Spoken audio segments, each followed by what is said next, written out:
Welcome back to another episode of Influence of Boxing Talk, number 13. Back on here talking about the Misfits card coming up, number 19, the Super card in Qatar, however you pronounce it. And not gonna do predictions today. Just gonna have a little talk, a little get around, the table talk. And going into this card, got the kickoffs. Of course, the first fight is a pro fight between Amir Anderson and Niraj. I mean, it's pretty not too much to say about it. We know Mirage is going to win. Amir Anderson is going to win. It's not much to say besides that. I mean, the guy in the open workouts, he didn't look on Amir Anderson's level. And one thing I do want to say is that Mams did him a really good honor of having him as the first pro fight in Qatar ever. So there's something Amir can take with him for the rest of his life. So it's not too much to say about that. I do want to speak on Pineda and Swarms because what's so interesting about this fight? Swarms is fighting a part-time boxer. A lot of people don't understand this, but Pineda is not a full-time boxer. He has a career he's trying to go after and try to do the boxing on the side. And so Swarms has been training for the last 4 months, getting back in shape. He's really been taking it serious. He has a new boxing team. I love to see him pull off the upset, which I'm pretty sure most people think Pineda's gonna win. And Swarms, he gotta get some rounds in him, man. All these other fights, he's always in a tag team match or got knocked out too quickly, or the fight with Jeji, he didn't throw punches. So it's gonna be a fight where at least I want to see. I want to see a fight where Swarms gets all his rounds in, all 4 rounds. He looks strong. He looks in shape, cardio wise. So he can have that on his resume. He really doesn't have a dominant win yet. And so this could be his perfect opportunity for that. And Pineda, if he beats Swarms, he's still the GOAT. Win, lose, or draw. So, and I'm hoping Pineda probably goes after one of the tag team guys, like who was B-Dave and... No, it's B-Dave, his partner. Yeah. So it'll have to be Alex Wasabi or Nick, maybe. Maybe that's the next fight because he's a part-time boxer. He really doesn't have a set opponent. He's just a mystery opponent, He doesn't really eye for a belt or anything like that. He just here, he shows up, he fights. And, yeah. On to the next, Chase Demore and Kells, the heavyweight championship fight.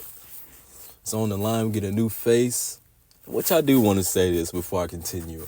I love the fact that these guys are still fighting for our entertainment. I mean, there's been a lot of guys who've retired because of injuries, retired because of other reasons. I can name a few. Tempered earlier this year. As we see with this heavyweight matchup, the guy who gave up the belt, he's not fighting anymore. Jay Swingler got injured preparing for this card, preparing for fighting Nick Elmo. And just really want to take it in because a lot of these guys are not going to be fighting that long anyway. But the fact that we can have a card, this is great. And have I saw one comment on the YouTube chat, like the Avengers of the YouTube boxing scene. So something I like to see. And so, yeah, we're going to get a new face in the heavyweight division. Kells, I'm trying to think back to his last fight. He's the one who had the knockout against this guy who was moving left and right, was trying to stay mobile. But soon he stopped moving in the second or third round, he got KO'd by Kells. Right hand on the button. And Chase Demore was a controversial pass. Wanted to come in and fight the previous Misfits heavyweight champion. I can't think of the guy's name. I've been trying to do that this past minute, but I can't think of his name. But yeah, a guy with the orange beard, got ginger hair.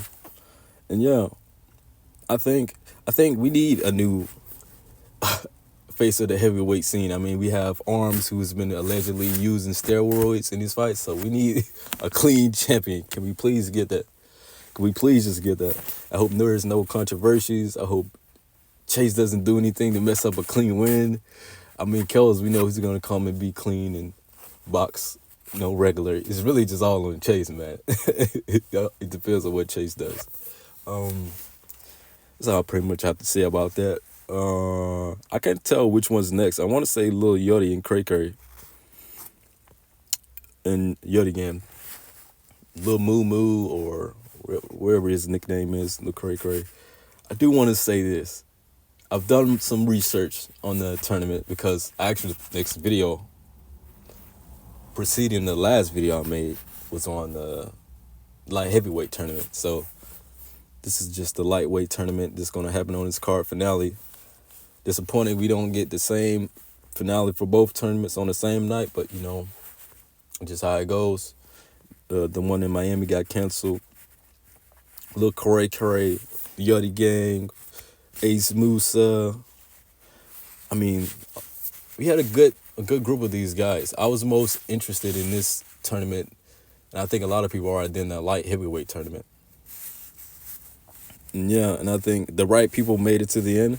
Willie Sharks would have been good to make it to the final, but I think this is just what we have to deal with. I mean, markability-wise, I think, what's the guy's name? Joey Knight. I think he would have been like one of the best guys to make it to the final because he would have been entertaining with his YouTube channel.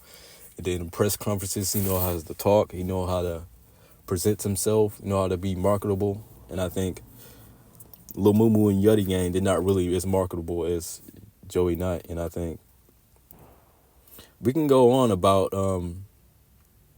the Baby Hulk. I mean, Baby Hulk, I literally was trying to find any footage of any sort of indication that he fought on Misfits. The guy is, I don't know if he's ashamed that he lost, but there's no footage, no clips, no thanks for supporting me, guys. Nothing like that. Or any of his social medias. So I think that, he just did it for experience. I think he wouldn't have cared if he really won. I mean, he would have cared, but he wouldn't care like these guys care. You know what I mean? Ace Musa, I think he's just a fan. He always wanted to be on Misfits, so it's just like a checks box for him, And who else was it? Baby Hulk, Joey Knight, Ace Musa, Puliera. Same thing. He's just doing it for experience because he's young. The checks box off the list. I don't even think he want to run it back with Dean the Great, which is ultimately who's going to fight the winner of this tournament. I think he just would rather fight Argentinian King. That was a cool guy. He would have been a little more marketable than Pulley and Baby Hulk, And I want to say, Argentinian King, it's kind of like Yachty. They're both foodies guys. They really like food. It's their main content. But with Argentinian King, he's more of a tourist. I can see he's more of a tourist. You go to different countries, try out their food, their culture. And it would have been pretty cool to have a nice clean champion. And another clean champion we could have had facing against Dean was a guy named Tasmanian Devil. I did some research on him. He has a long track record of being a very positive guy. He would have been the Misfits lightweight hero, without a doubt. I know people see Dean as a villain. That would have been literally the hero versus villain story. And I think with Lil Yachty and Cray Cray, they're not really villains or heroes. They're kind of like pretty neutral. They just naturally want to have a competitive spirit, but it's nothing like the dominant about them. Okay, who else can I think of? Who else was in the tournament? Pulley, Argentinian King, Yachty, Cray Cray, Baby Hulk, Ace Musa, Pulley. Pretty sure there's everyone. I mean, Waleed got injured, of course. He didn't make it to the end, but yeah, that's what I wanted to say. I think coming into this fight, Yachty Gang, one thing I have noticed about Yachty Gang, he once praised himself of not being able to get hit in the tag team match between Waleed and Dean the Great. He can't do that with Lil Cray Cray. He couldn't do it with Lil Cray Cray. Their first round of the previous fight they had, he had some trouble. So, in saying that, it's going to be hilarious if he pulls it off. Lil Cray Cray beats Yachty Gang because I look at Yachty, I understand he's fully down with boxing. Like, that's all he wants to do is box. And Cray Cray, I can't stop myself from thinking this is a Debbie Haney, Ryan Garcia type energy because Lil Cray Cray doesn't take boxing as serious as, maybe towards this fight, but previously he's been talking about he's been partying, he's been doing things outside of boxing, enjoying his life, you know. And yeah, he enjoys his life, but of course it's just food, so it's not really damaging. But people know what comes with partying and what I mean by referencing the Devin Haney and Ryan Garcia fight and how it played out. So the guy actually lost the tournament, came back in, LaCroix, and it's gonna be his third time fighting him. He do that and beat him. I think it's gonna be good for the Dean audience and LaCroix's audience. They're from the YouTube boxing street fight scene. It's gonna be big for that. And I think if Yeti wins, it's gonna be a tough night for Dean. Style makes fights. And yeah, I think LaCroix can do it. He can pull it off. Yeti can do it. He can pull it off. I like him more when he's, you know, throwing a combination and then switching angles. I think this will be his best chance of success with this fight. I think tying up, I think LaCroix is going to prepare for that. He knows that's what his big weakness in the fight is, letting Yeti tie him up. He's having some success. And yeah, on to the next fight, Nick Lamel and Warren Spencer. Of course, it's supposed to be the rematch between Nick Lamel and Jay Swingler. Couldn't happen. Jay got injured. And I'm going to be honest, I don't think Jay Swingler is going to fight again. I think that the way he talked about his previous injury, it doesn't seem like something you could just continue fighting with. At least when Logan Paul, he got injured, he was still able to fight, still able to walk around, still able to fight just fine. I don't even think he commented about it bothering him in the fight. And I think with Jay Swingler, I think he's might be done, man. That might be the last time we've seen him. Of course, I hope he can somehow make it work, but doesn't seem like it's feasible. So yeah, I think this is a good replacement fight. Warren Spencer, Ben Williams on the same card. Of course, their last fight was a controversial fight. So this is great. I mean, I'm exactly as hyped as I was for the Jay Swingler and Nick Lamel. Because I know Spencer's going to bring it. No, Nick, he's fully injury-free. You know, on the Prime Card Tag Team match, you mentioned that he had an injury leading up to the fight. So, yeah. It's a good fight for Nick because it's going to prove that he's a contender. I think he's been needing that. With the tag team and the Survivor tag, it was okay. It was okay win, but people want to see you fight strong 4 rounds against a guy and consistently show your skills and showcase what you bring to the table. It's hard to do that when one of your fights you were injured, and one of your fights, it was one of the best fights you ever had, which was his first fight, but people want to see you improve and grow and show you can be an actual contender and put more respect on your name too, because him along with Alex Wasabi, people like to not look down on him, but not rate him as high as the other guys. So, and same thing with Warren Spencer. He gets through Nick. He can get the Ben Williams rematch. The ball's in his court.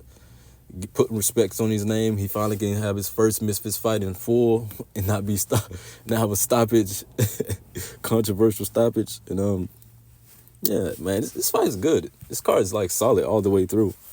Next, got Ben Williams and Jarvis. Ben Williams, physically, he looks way better than Jarvis. Looks way more in shape. It's more of a show looking at him. But I think he's like a part-time boxer too. He's kind of like Pineda. He kind of does this music or concerts. I don't really know exactly what it is, but I think he's a part-time boxer. I think the difference between Ben and like Pineda, since Ben, he has like a fighting background in which he's got himself to a point where he's good. Like Pineda, same thing. He has a fighting background too, but he has a lot more money. He has a lot more opportunity. So the guys he's training with and, you know, the guys he's sparring, it's going to be a lot better than the guys, I guess, Pineda's sparring, in my opinion, I would think. And so that's going to give him a lot. That's been giving him a lot of advantages coming into this fight with Jarvis. And he has a lot of fight on his belt as well. Fair fight. People have been wanting this fight for a while. People have been wanting this fight for the Ireland card. Didn't happen, but it's happening on the biggest card of the year. I think Ben needs a fight like this. Ben needs a fight where he can go through a tough competitor, because obviously he said if people pay attention to Ben, he wants to fight the big names. He's just not gaining respect yet. You know, he has a little name, he has a little nice following, but he doesn't have the respect and the notoriety to be a contender. And I think they're fighting at 155, and for Jarvis, same thing. Like the B Dave, okay, you knocked him down, but you hurt your hand, you couldn't showcase your skills. Same thing, you know. People want to see you grow, get better, showcase your skills, build respect on your name, build your record. And I think Jarvis calling out Slim, he has earned Slim respect. Like after this fight, he should be able to go up to Slim like, "Oh, I'm one of them dogs. I'm a dog." Like he should be able to say that. He shouldn't be able to look up towards Slim. We like, "Yo, we on the same level." The way he's talking and the way he's been promoting about this fight, that should be what he should act like. He should walk around as with that type of energy, you know. And on to the next fight, we got Deji and the Wood Savage. The Wood Savage, very interesting guy, to be honest. This video of, I think when he fought Benny Williams, actually, he said, like, I always wanted to know what it was like to be knocked out. What? Like, what? So, I'm not going to say much on that fight. That pretty much explains how the guy mentality is. I don't think he have a fighter mentality. And yeah, I'm going to just leave it there. We pretty much know what's going to happen. I see a lot of people mad at Deji for taking this fight. I agree, you know. But I think you shouldn't be mad at him for taking a fight. He's been out for so long. And he's not even I wouldn't even consider Deji a part-time boxer. He's sub-time boxer. Gets in, he probably just does the training camp and doesn't do anything besides the training camp. Saw Deji in May 2023. Guy literally's probably been inactive since the Floyd fight in December 2023. So it's like, it's been like what's that, a year? Maybe a year? Or was that no, it's December 2022. So he's actually been out the ring for like a year, 4 months, you know, and just was getting in shape this summer for the 1 million ab bet with KSI. And yeah, man, I think he's doing the right thing. It looks bad on his record. I would be more angry about that, like having a guy that's 0-5 on your record when you could have chose, you know, someone like Taylor Holder, Joe Fournier. He's been out since the same amount of time you've been out. But I understand it, to get the ring rust off and to get towards the Alex Wasabi fight. We all want that. He said he's going to deliver. So just get past him. There we go.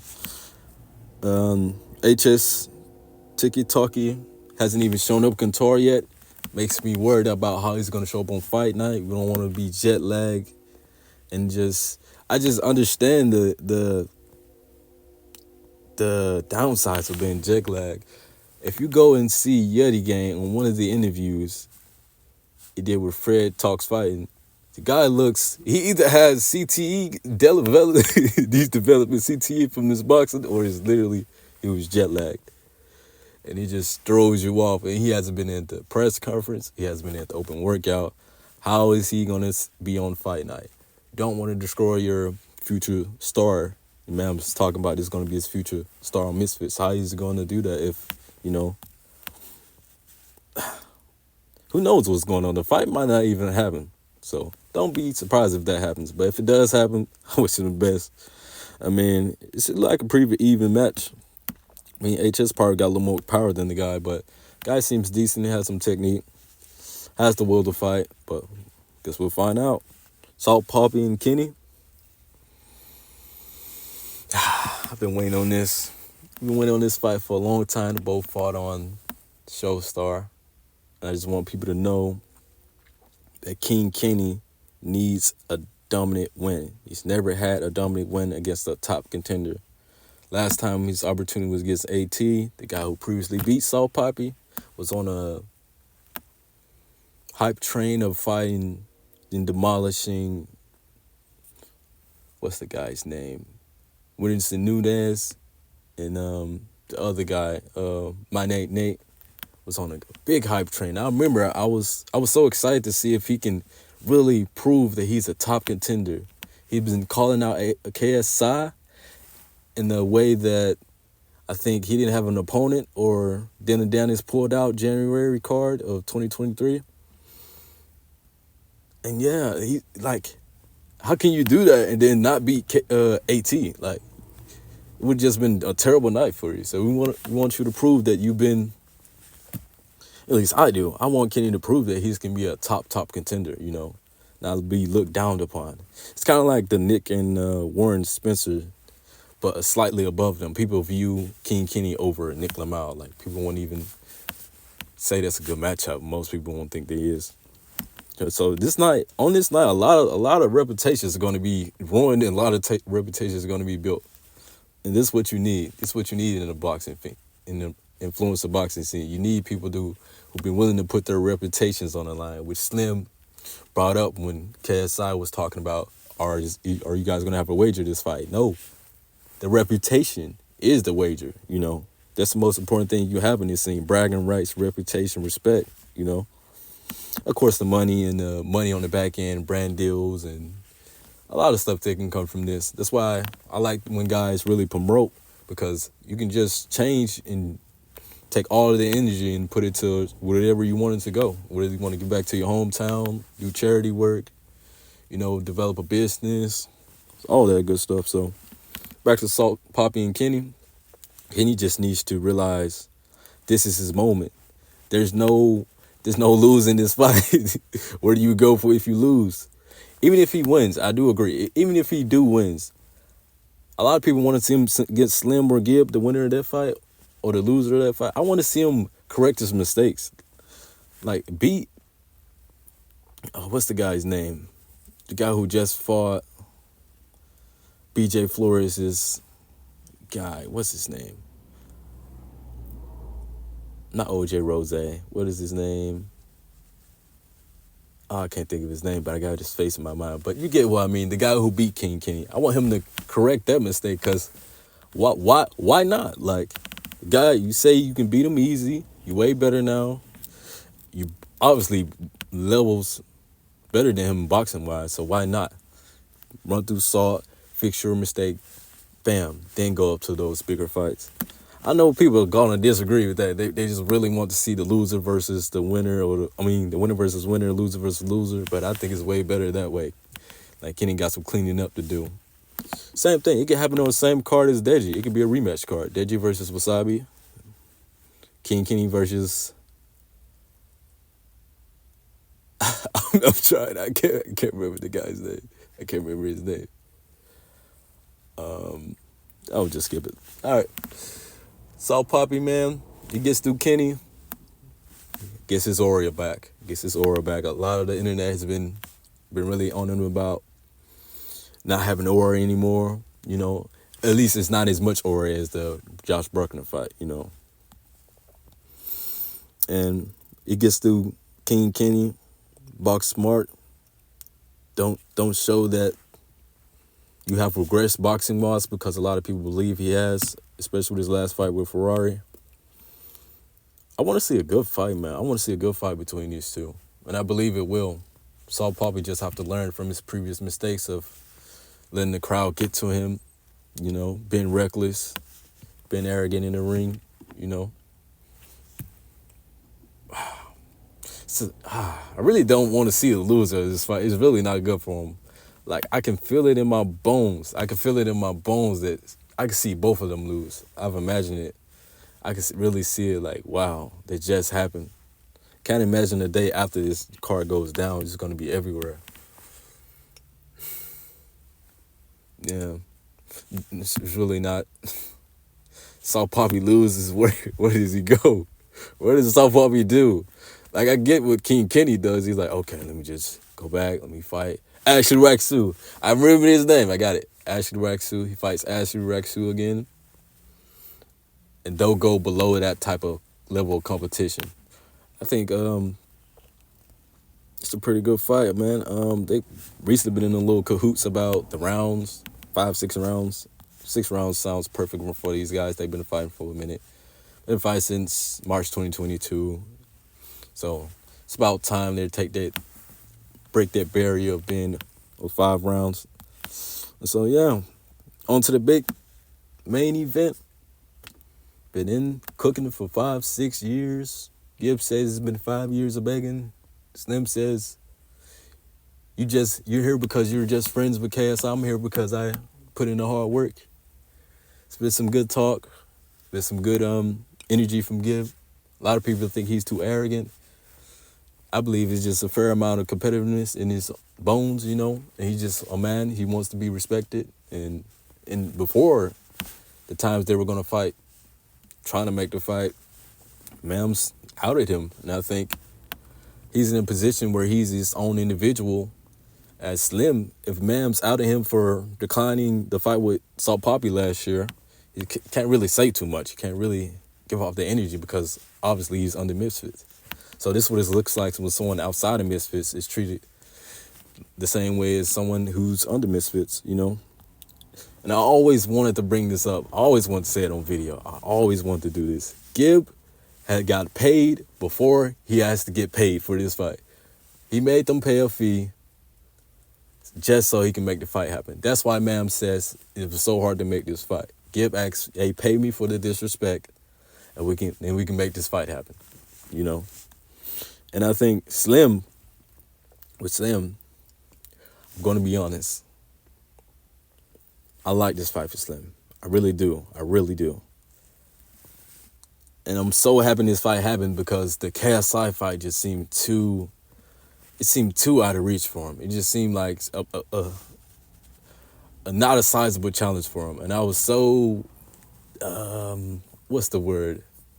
I was so disappointed, kind of in a way, like why destroy your biggest star, man? Don't set him up against KSI. Don't do that, man. I don't think he's ready. He needs a fight between a KSI fight, like a fight like this. Like in his last fight, he's just beaten Saul Poppy, you know, and he's fought no one since. So it's like, what? Like, you just got a new trainer, legendary Andre Rosemere, or however you say his last name. It's been looking good on the pads today, on the open workout. And yeah, I think he needs a fight like this before he gets to the big fights, you know. And so I feel like this is a nice step. He's always wanted this fight. He wins this fight. He gets all the glory, gets all the respect, you know. Same thing with gets all the glory, gets all the respect. Maybe not all the respect because half of Misfits wouldn't want him to win, you know. But yeah, man, this car is good. This car is good. One of the best cars they've done in a while. You did your thing on these Mams. Appreciate it, man. And it's gonna be the last car of the year. There was no creator clash. There was no show star. There was no kingpin. It's the last guys around. It's a small creator fight leagues and stuff like that. But these main guys that are here. And while they're here, they're gonna make some noise. They're gonna make some noise tomorrow. Or the day after tomorrow, I think, yeah. She'll post this video today. All right, man, I'm out.